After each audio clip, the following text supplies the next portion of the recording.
बिस्मिल्लाहिर्रहमानिर्रहीम। अस्सलामु अलैकुम वरहमतुल्लाहि वबरकातुहू। हर रात इबादत में गुजारने का आसान नुस्खा। जो शख्स रात में ये दुआ 3 मरतबा पढ़ ले तो इसने गोया शब कदर को पा लिया। लिहाजा इस दुआ को हर रात पढ़ लेना चाहिए।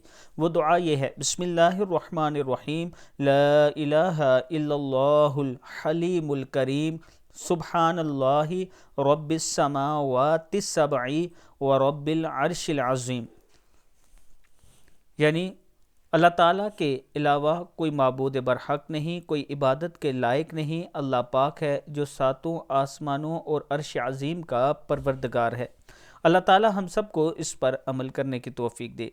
आज मैं अपने दोस्तों के साथ जो वीडियो शेयर करने जा रहा हूँ ये जामे मस्जिद यूसुफ की है, जिसमें जुमे के दिन नमाजी ज़्यादा होते हैं तो इस मस्जिद में जगह तंग हो जाती है।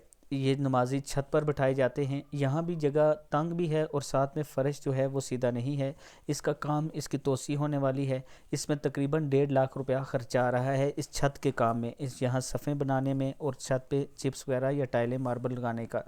तो मैं अपने तमाम चाहने वालों से गुजारिश करना चाहता हूँ कि ये असल में ये मस्जिद जो है ये मेरे उस्ताद जो हैं जिनसे मैं पढ़ा हुआ हूँ उनकी है, और उन्होंने मुझसे रिक्वेस्ट की थी कि अपने चाहने वालों से गुजारिश करें। एक तो हमने मस्जिद की तोसी भी करनी है, दूसरा उससे पहले नमाजियों की आसानी के लिए छत पर हमने फ़र्श डालना है। तो ये मेरा व्हाट्सअप नंबर है, इस पर आप मज़ीद डिटेल भी ले सकते हैं मुझसे। खुद मस्जिद का विज़िट भी कर सकते हैं, अपने हाथों से सीमेंट वगैरह ख़रीद कर मस्जिद तक पहुंचा सकते हैं।